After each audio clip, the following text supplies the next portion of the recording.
Welcome back to another episode of Rock Boys Football. Dill on tap today, the ultimate roster battle, Georgia versus Ohio State. I think if you pulled most college football fans across the country, regardless of what teams they might be fans of, you'd probably hear that Georgia and Ohio State have the best team on paper heading into 2024, going to go position group by position group, stack these two teams. Many of you guys who've been tuning in to the roster battles know the number one rule: let it fly in the comment section. It gets ugly in the comment section at times.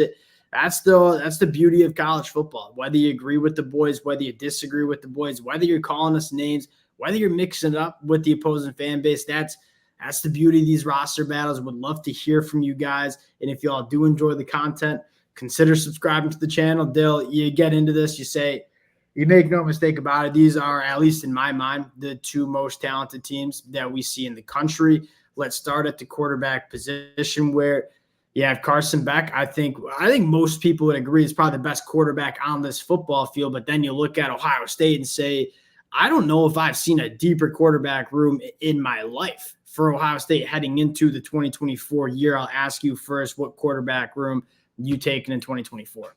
And not to use a basketball analogy, but there's only one ball. There's only one guy who can be out there as the quarterback at one time. So, again, you kind of look at the pipeline of what Ohio State has in that quarterback room. Super interesting, but they don't have Carson Beck. And Carson Beck, to me, best quarterback in college football this year. And when you only have one guy on the field, you got the best one. I think you got to go with the Georgia. Yeah, it's really hard not to lean, because I think if you even asked a lot of Ohio State fans, and if you disagree with this take, I'd love to hear it in the comments section. Who you taking to go win a national championship? Carson Beck, Will Howard. I think even a lot of Ohio State fans would answer Carson Beck. I'm with you, taking the Georgia quarterback room. Moving on to the running back room, where Dill, I was kind of brain shopping this before we went live. I think that's a term.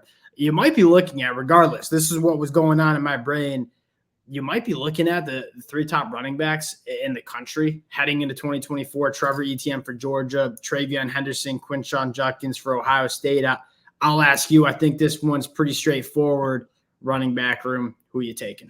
Yeah, I would go Ohio State. And I think you add Quinshon Judkins to that Travion Henderson room, you're looking at, for me, Travion Henderson, when he's been healthy, he's been one of the best running backs I've seen in a really long time. You go back to his freshman year, really dynamic. I think, again, the injuries have slowed him down, and I think have taken some of the shine off him a little bit. But again, if you're a college football fan and you're watching, when he's on the field and healthy, that explosiveness, that ability to hit big plays, but also grind it out in the middle, just being all down back, really big time. And obviously Judkins is no slouch himself. He's right up there with anyone. So when you have that tandem and you have Travion Henderson, I mean, it's hard to be a better room than Ohio State. I don't think there is a better room in the country. And I'm totally with you with Travion Henderson. I think one of the most criminally disrespected players in all of college football. I see him left off like top 5 running backs in the country, top 10 running backs in the country. It's wild, the disrespect he gets. You look at Georgia's running back room. Dill, saw a workout video of Roderick Robinson II. It had me ready to take Georgia there. I mean, this dude looks rocked up. But again, I like Georgia's running back room. It's just hard to take him over Ohio State. Let's get into an intriguing conversation. And Dill, let's make it a little bit more intriguing. And let's look at Georgia, Ohio State, not just wide receiver room. Let's talk about pass catchers. So we're going to bring in the tight end position. I'll open it up to you first. Ohio State, Georgia, pass catchers, who are you taking? I think I give a slight lean to Ohio State just because of the top-end talent and potential you have in that room. I mean, Jeremiah Smith and Carnell Tate, the moments I've seen of Carnell Tate, at least, I think there's certainly something there. Emeka Ibuku's been a really, really good wide receiver. I don't know that he's quite at the level you've seen some of these top-end wide receivers at Ohio State, like the Marvins, the Garrett Wilsons, the Olaves, those guys. But he's certainly no slouch, a very good compliment, I think, to some of those young talents they have. But again, I don't think either of these rooms, I'm kind of wondering, like, do you have that number one? And you look at Ohio State, Jeremiah Smith certainly feels like he's going to be that guy, and he's getting the attention like he's going to be that guy. But you haven't seen him like that. And obviously for Georgia, they got to figure out who's going to be their alpha dog, who's going to be their playmaker too. And they've brought some really interesting transfer portal guys in who I think can make that room more explosive. But I think for both these teams, compared to everything else on their squads, it almost feels like this position group is a bit of a question in a sense. maybe in comparison, because you're talking about two It's of the relative for sure. rosters in the country. I think you got a wide receiver one in Georgia, and it might not be your prototypical one, but I think Dominic Lovett is that guy for Georgia. I think he goes for over 1,000 yards. And then you look at Ohio State, and I like Emeka Egbuka, I think, a little bit more than you. Like, I think he's a guy that's proven himself to be a wide receiver one, but there's a very good chance that Jeremiah Smith just comes in as a true freshman and emerges as the wide receiver one as well. And you start talking about Emeka Egbuka as a number 2 wide receiver and Carnell Tate as a number 3 wide receiver. You sprinkle in guys like Brandon Ennis who are going to be worked into the rotation. Yeah, I think there's just too much talent in the Ohio State wide receiver room. And at a certain point, you just kind of you just trust Georgia on the offensive line or on the defensive line. You kind of just trust Ohio State in the wide receiver room to have really, really good players. It's hard. I think for Georgia, like, they'll have the better tight end room. I think it's a question of how much better and how good they're going to be at that spot. Because again, filling the Brock Bowers shoes is going to be as hard as it gets. Because we haven't seen a tight end like him in college ball. I don't know if it has enough to deal with. Like, are you gonna? Because I don't think Kirby Smart goes down and gets Benjamin Urasek to replace Brock Bowers. I don't think they expect Oscar Delp to be Brock Bowers, but I do think that they're very comfortable with the tight end room. A quick side note for Ohio State, I'm kind of fired up about Jelani Thurman. I think this was a guy that I really liked out of high school going into year 2. I think he could emerge as kind of the guy in that tight end room. Let's go to the offensive line. I think this one, at least for my mind, is pretty straightforward. It's the Georgia Bulldogs. So you look at, again, kind of like we just talked about with Ohio State at the wide receiver, you just kind of have to respect what Georgia has done year after year on the offensive line. And you start talking about guys like Tate on the inside. You start talking about Dylan Fairchild, who nobody really talks about, might be one of the better interior offensive linemen that you see in the country. You start looking at a guy like Ernest Green at left tackle, could be a first-round NFL draft pick. Xavier Truss has played a ton of football. And then you look at Ohio State and say, there are some names that I like, but it's certainly not the dominant offensive line that we're expecting Georgia's to be in the 2024 year.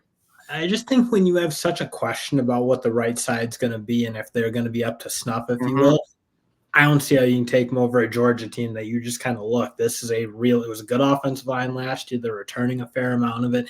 And you're kind of right. Like, the way Ohio State's developed wide receivers, Georgia's developed offensive linemen as effectively as anyone. They're going to be big. They're going to be tough. They're going to be physical, just like you see them every year. So, again, I don't think Ohio State's gotten to that point. I think most Ohio State fans would agree that offensive line's been holding this team back, arguably, for the past couple of years. So I think you got to prove this new Justin Fry approach, and can they get back rolling where they have really good offensive lines year in and year out. Going to the defensive line. This one, I'm going to put you on the spot first. I don't think this one's that tough. I think Ohio State, like, they're top 3 defensive line, arguably top 2 with them in Michigan. Hate to be a bit of a homer, but Ohio State's defensive line, I think, is unbelievable. I thought Jack Sawyer came on and started to play unbelievable ball towards the end of the year. That's true. I think you're kind of looking for your guy who's going to be that really elite pass rusher, like Ken Kenyatta Jackson, step up and do it. Because, again, I love JTT and Jack Sawyer, but I think you've seen more of physical, like, run-stuffing defensive linemen from them. And then in the inside, I think Tyleik Williams and Ty Hamilton, really good. And then those young guys are big. Yeah, Hero Connor's a dude. Like, he just hasn't got the opportunity. He's a really good football player. Dale, let's break this down a little bit more. Now, I think I lean with you on Ohio State. I'm certainly not that it's an easy decision, and you're going to take some heat from the Georgia fans, and rightfully so, in the comments. But I think most Georgia fans look at that defensive line. I mean, that could have been better. They were mid-tier in terms of pass rush. They weren't dominating the way you're typical of seeing Georgia dominate. That's probably a fair criticism. I'll ask you, who is the highest NFL draft pick from this unit? Probably Jordan Hall, honestly. What I've seen from Jordan Hall as a young player, I think he is going with the young player. Really, really good. I think when he comes out, he's going to be a first round. So if Jordan Hall emerges, I would say who's the second highest NFL draft? Because I think Mikael Williams is a guy that's going to be I start kind of breaking down the NFL talent and say Georgia, they've recruited that position. I think they kind of had a little bit of almost a gap year in terms of just didn't have that year where they had some dudes, but You look at Jordan Hall or Jamal Jarrett going into year 2, Mikael Williams going into year 3. I'll go Ohio State too because I think it's a little bit more proven. Like you look at Jack Sawyer, JTT, Tyleek Williams, Ty Hamilton, and even some of the young guys like Kenyatta Jackson. I think there's sitting here right now, early July, it's probably hard to go against Ohio State, but you get into that. Ohio State have the opportunity to return all those guys, redshirt junior, redshirt senior. I mean, really experienced, and they're not scrubs. I think last year they really played good football, and I think, again, I don't think this is a case of these guys couldn't have gone to the draft. Like all 4 of them would have been selected. 100%. So I'm looking like this team reloaded. They have interesting young guys who I think can maybe add a little bit more juice on that edge and be able to get more sacks and be a little more disruptive. But as a group, I mean, this is a loaded. Yeah, I'm with you. Okay, I'll lean Ohio State. On record for the Georgia fans, I'm not leaning as heavily as my brother's leaning, so don't give me the give it to him in the comment section. Going to the linebacker room, this one's pretty easy. We can get back into the good graces of Georgia fans. And I'll say this, like I'll give Ohio State, like you look at CJ Hicks, apparently getting a lot of buzz coming out of spring camp, going into fall camp. You know what you have with Cody Simon and Sonny Styles. That's a linebacker room with some big-time upside. You look at Georgia's linebacker room, and Dill, I was kind of thinking about this before we went live. You think of all the great Georgia linebacker rooms that we've seen, right? The Nakobe Deans, the Quay Walkers, the Channing Tindalls a couple of years ago. Is this the most talented room that Georgia has had at the linebacker position in a long time?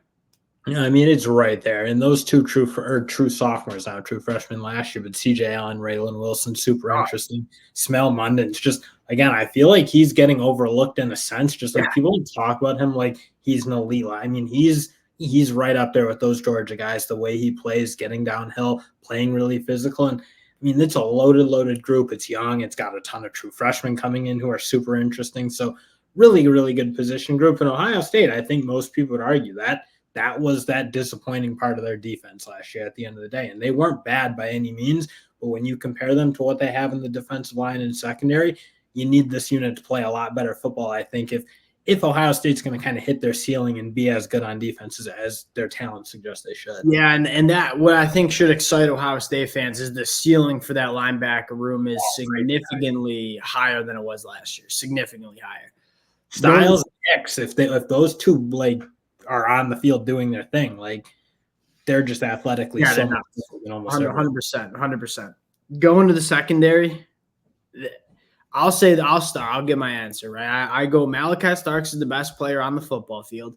I'm going to take Ohio State. And you just look at how this Ohio State secondary room is constructed. I think you're looking at 2 top 100 picks and Denzel Burke and Davis Ignosin at the cornerback spot. You have an extremely good nickel in Jordan Hancock. You start looking at the safety room and say Caleb Downs, what we saw from him as a true freshman, and then Lathan Ransom as your experienced veteran safety. I don't know how many secondary rooms you're taking over Ohio State, so give me Ohio State in the secondary. No arguments. And I think the big thing is I don't see any holes. I mean, Lathan Ransom's had moments where I don't think he's played probably up to what you kind of expect from him. You think that 2022 Michigan game, some of those moments. But overall, I mean, the other 4 have been good every second I've seen them. And they have a bunch of young guys who I think are really interesting. So if you're not playing top end with those 5, you have a lot of guys to kind of backfill that. Jermaine Matthews Jr. is a guy that starts on so many different teams across the country. And you look at Georgia, and I think the secondary is going to be really good. Obviously, you have to replace a lot of good football players, Kamari Lassiter, Javon Bullard, Tyke Smith. How did Tyke Smith being the one I forget? That's unacceptable because he's like my favorite. Jonell Aguero going into year 2, I mean, could be really, really good star. You look at some of the boundary cornerbacks.